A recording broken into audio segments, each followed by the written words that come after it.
Good morning to all of you. Today we will discuss about abscission, a small topic of plant physiology. Abscission देखिए basically इसको process of organ shading भी कहते हैं. आपने पहले भी सुन रखा होगा, इससे मिलता जुलता नाम आपने सुन रखा है किसी हार्मोन का ना, उसको स्ट्रेस हार्मोन कहते हैं. एब्सेशन बेसिकली ये कह सकते हैं कि जब कभी ये वो प्रोसेस है जिसमें कुछ ऐसी स्पेसिफिक सेल्स डेवलप हो जाती हैं. कहाँ पर डेवलप होती है, प्लांट के किस पार्ट में? या तो वो पिट्यूल हो सकती है, पेडिसल हो सकती है, पेडंकल हो सकती है. ठीक है, वो स्पेसिफिक सेल का डिफ्रेंशिएट हो जाना और एक पर्टिकुलर स्पेसिफिक लेयर फॉर्म करना, जिसे एब्सेशन लेयर कहते हैं, जो कि जिसकी वजह से वो particular part of plant parent plant से अलग हो जाता है. ठीक है, सेपरेट हो जाता है, डिटैच हो जाता है. तो ये जो प्रोसेस है, ये जो फिनोमेना है, इसी को एब्सेशन कहते हैं. इसको और अच्छे से समझेंगे. जैसे कि देखिए यहाँ पे 3 वर्ड्स आए थे, एक तो पिट्यूल, पेडिसल एंड पेडंकल. ऑफकोर्स पिट्यूल जब हम किसकी बात करते हैं, किसकी स्टॉक की बात कर रहे हैं, जब लीफ के स्टॉक की बात करते हैं. पेडिसल का हम यूज़ करते हैं वर्ड जब कभी फ्लावर के लिए हम फ्लावर के सेंस में अगर हमें स्टॉक को इंडिकेट करना रहता है तो उसमें साइंटिफिक लैंग्वेज में उसे पेडिसल कहता है. और पेडंकल तब हम कहेंगे जब हम फ्रूट की बात करेंगे. ठीक है, तो इस बात से इस डेफिनेशन से ये तो समझ में आ रहा है कि जो एब्सेशन है वो मतलब कि हर तरह के प्लांट के किसी भी पार्ट में हो सकता है. दैट मीन्स कि वो उसके लिए कोई बाउंडेशन नहीं है कि लीफ में होगा, फ्लावर में नहीं होगा, ऐसा नहीं है. तो ये इसमें सभी प्लांट पार्ट्स इन्वॉल्व हैं, जैसे कि फ्लावर में हो सकता है, फ्रूट्स में हो सकता है, या कोई भी लेटरल ब्रांच हो सकती है. ठीक है, basically it is a physiological phenomena क्यों कहते हैं? क्योंकि जब कभी एब्सेशन होने वाला होता है तो प्लांट उस पर्टिकुलर प्लांट में, पर्टिकुलर प्लांट पार्ट में morphological as well as anatomical changes आते हैं. मॉर्फोलॉजिकल चेंजेस में क्या आता है कि जैसे मैंने ये बताया ना कि उस पर्टिकुलर प्रोसेस को, एब्सेशन को, ऑर्गन ऑफ शेडिंग भी कहते हैं. दैट मीन्स कि पत्तियों का जैसे गिरना. ठीक है, तो वो एब्सेशन ही तो है. तो उसमें क्या होता है कि जब कभी प्लांट को आपने देखा भी होगा, नहीं देखा है तो अब ऑब्जर्व करना अपने घर में, जब भी कोई डेसिडुअस प्लांट होता है तो क्या करते हैं कि उनके प्लांट्स की जो लीव्स होती हैं वो पर्टिकुलर सीज़न में पहले येलोइश होने लगती हैं, ग्रीन की बजाय धीरे धीरे वो पीले कलर की पड़ने लगती हैं. ठीक है, तो ये तो मॉर्फोलॉजिकल चेंजेस हो गए. एनाटॉमिकल चेंजेस क्या है कि जब हम उसकी एनाटॉमी की बात करते हैं, जब कभी इस तरह का ऑर्गन ऑफ शेडिंग होना होता है तो उस दौरान जब हम उस पर्टिकुलर प्लांट पार्ट का सेक्शन कट करके देखते हैं तो वहाँ पे एब्सेशन जोन फॉर्म हो जाता है. ठीक है, तो इस तरह से हम कह सकते हैं कि ये एक ऐसा फिजियोलॉजिकल फिनोमेना है जिसमें anatomical changes as well as morphological changes देखे जाते हैं. ठीक है, और ये जो जोन होगा वो फॉर्म कहाँ होगा? ऑफकोर्स जैसे सपोज़ यहाँ पे अगर हम ये बात कर रहे हैं कि एक पर्टिकुलर स्टेम है और स्टेम पे ये लीफ लगी हुई है. ठीक है, इस लीफ को अब गिरना है तो पिट्यूल की बात करी गई है, पेडिसल की बात करी गई है, पेडंकल की बात करी गई. तो दैट मीन्स कि पिट्यूल क्या लीफ से अटैच्ड है, स्टॉक तो यही होगी, तो यहाँ कहीं पर एब्सेशन जोन फॉर्म होगा. ठीक है, और जिसकी वजह से क्या होगा कि लीफ डिटैच हो जाती है किससे? जो पेरेंट प्लांट है. राइट, तो दिस इज कॉल्ड एब्सेशन. ठीक है, और इसके लिए जो एब्सेशन जोन है वो उसकी पर्टिकुलर क्या एनाटॉमी होती है वो बात नेक्स्ट पॉइंट में बता दूंगी. ठीक है, एब्सेशन जोन बेसिकली होता क्या है? देखो, ये एब्सेशन जोन बेसिकली एक मॉर्फोलॉजिकली डिस्टिंक्ट रीजन है. डिस्टिंक्ट रीजन दैट मीन्स कि जो नॉर्मल सेल्स होती हैं उनसे कुछ अलग सेल्स हैं यहाँ की. ठीक है, वो होता क्या है कि पहले स्टार्टिंग में जब प्लांट मैच्योर हो रहा होता है तो उस दौरान ये नॉर्मल सेल की ही तरह होती है. ठीक है, नॉर्मल सेल की तरह होती है. जब कभी इसको डिटैच होना होता है, पर्टिकुलर प्लांट पार्ट को डिटैच होना होता है, उस दौरान कुछ पैरेन्काइमेटस थिन वॉल्ड, ये जो रेड कलर से आपको दिख रहा है ना, इसी को एब्सेशन जोन रिप्रेजेंट करने की कोशिश करी गई है। यहाँ पे होता क्या है कि जब कभी किसी पर्टिकुलर प्लांट को, मान लीजिए यहाँ पे लीफ लगी हुई थी, डिटैच होना होता है, उस दौरान क्या होता है, कुछ पैरेन्काइमेटस सेल्स जो कि ट्रांसवर्सली प्लेस्ड होती हैं वो डिफ्रेंशिएट होकर के फॉर्म हो जाती हैं। ठीक है, उससे यही जो, और वो सेवरल मतलब कि 7 to 13 और 19 इस तरह की लेयर्स हो सकती हैं। ये देख सकते हो कि देखिए ये नॉर्मल, जैसे नॉर्मल हम बनाते हैं ना, जब भी एनाटॉमी हमने करी तो एपिडर्मिस बनाया, then cortical region, then vascular strand in the centre. तो ये जो एब्सेशन जोन है वो क्या, एक तो पहली बात है कि ट्रांसवर्सली प्लेस्ड है। ये वाली सेल्स देखिए, हम चाहते तो ऐसे भी बना सकते थे ना, लेकिन नहीं, ये जो एब्सेशन जोन होता है वो ट्रांसवर्सली प्लेस्ड होती हैं। दूसरी बात है, लिग्निफिकेशन बिल्कुल नहीं होता इन सेल्स में, यानी कि अगर हम एक पर्टिकुलर सेल को निकाल करके देखेंगे तो उसकी जो सेल्स होती हैं, मतलब सेल वॉल होगी, वो भी normal cell wall, normal plant cell की तरह ही होती है, बट उसमें लिग्निफिकेशन बिल्कुल नहीं होता, फाइबर बिल्कुल नहीं होता है। ठीक है, दूसरी बात है, इसका अगर प्रोटोप्लाज्म देखें तो डेंस प्रोटोप्लाज्म होता है, राइट। इसके अलावा ये एब्सेशन जोन वर्क कैसे करता है उसे समझ लें, यानी कि कई एब्सेशन जोन की कई सारी बातें हैं जो इम्पॉर्टेंट हैं। वो क्या हो गई, पहली बात कि इसकी सेल्स कैसी होती है, थिन वॉल्ड पैरेन्काइमेटस।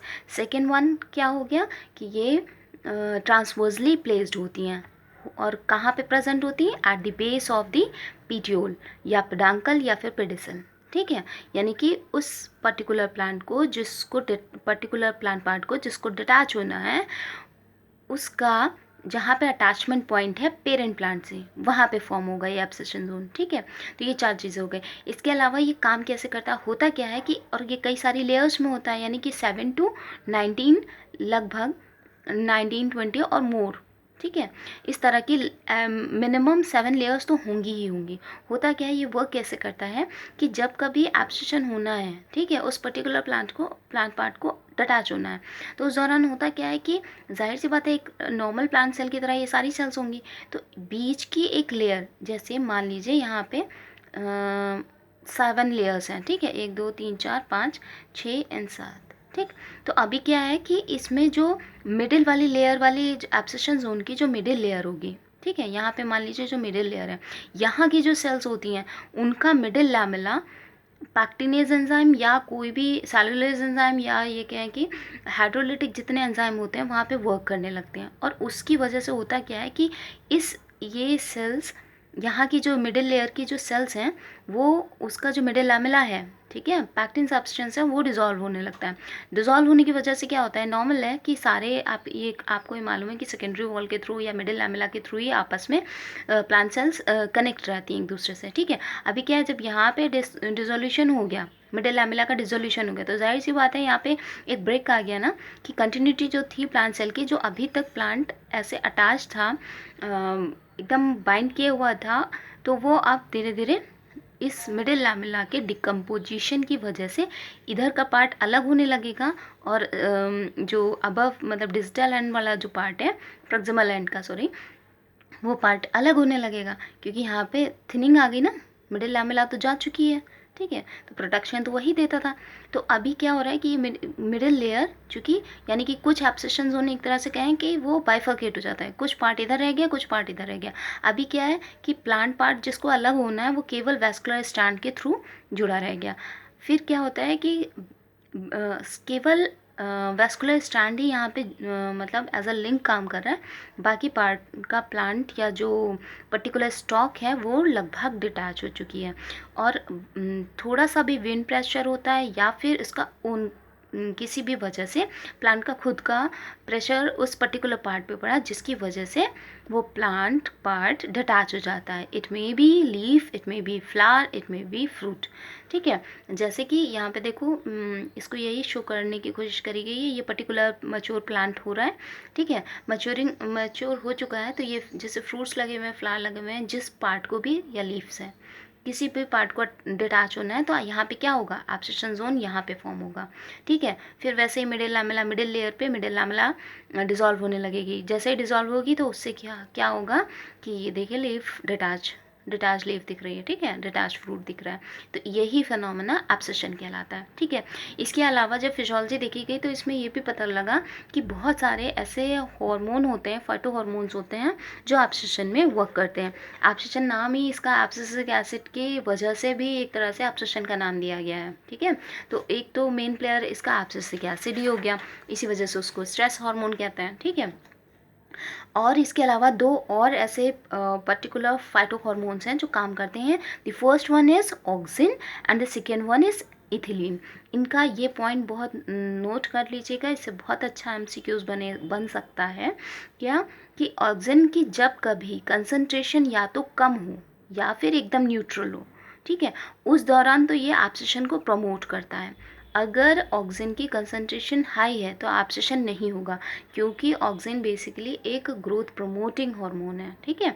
जबकि organ of shedding that means कि पर्टिकुलर पार्ट की अब ये भी कह सकते हैं कि एक सीजनल डेथ जो होती है वो होने वाली है, ठीक है। पर्टिकुलर प्लांट को पार्ट को अलग हो जाना है, ठीक है, उस पेरेंट प्लांट से। तो यानी कि ग्रोथ एक तरह से चेक हो रही है, धीरे धीरे एजिंग हो रही है प्लांट में, ठीक।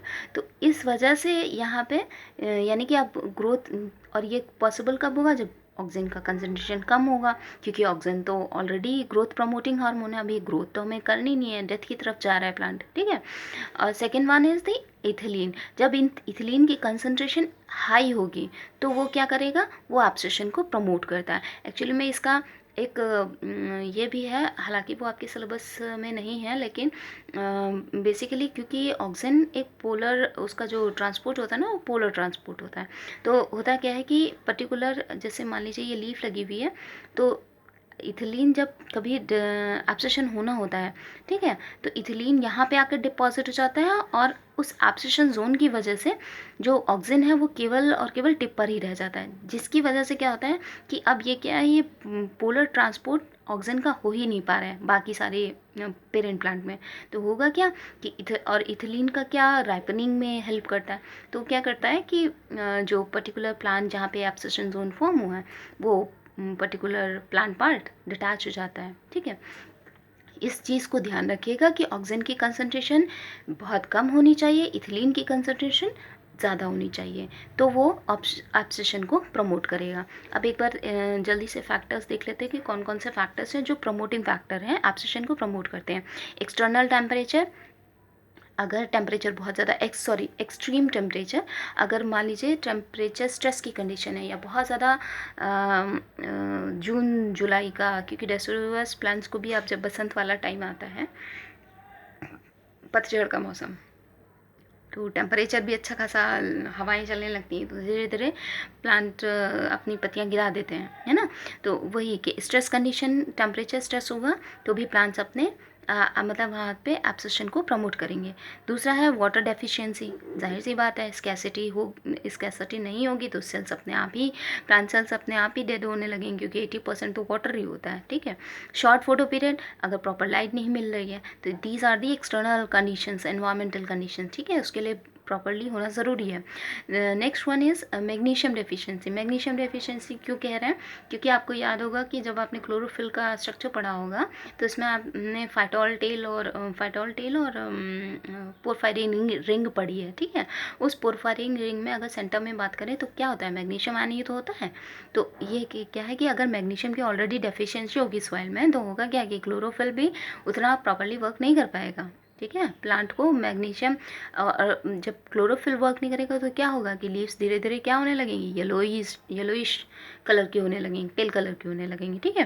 तो इसलिए तो, और ये यानी कि मैग्नीशियम की अगर डेफिशिएंसी है तो वो एब्सेशन को प्रमोट करेगा।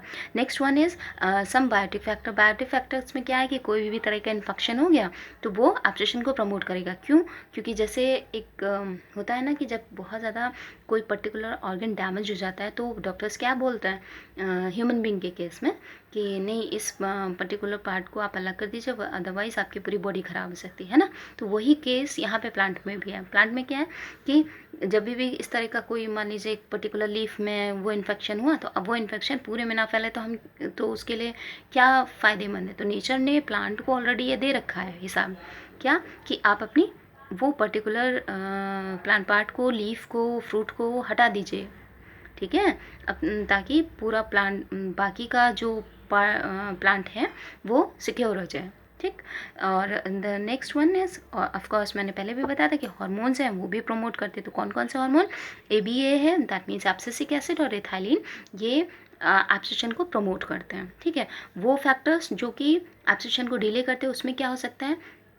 पहली बात तो इस एनवायरमेंटल कंडीशंस ही अगर फेवरेबल कंडीशंस होंगी, दैट मीन्स ऑप्टिमम टेम्परेचर हो, ऑप्टिमम मॉइस्चर हो, यानी वाटर कंडीशन भी सॉइल में प्रॉपरली हो, या बैलेंस्ड मिनरल न्यूट्रिशन मिल रहा हो, तो वो एब्सिशन को डिले करते हैं, ठीक है।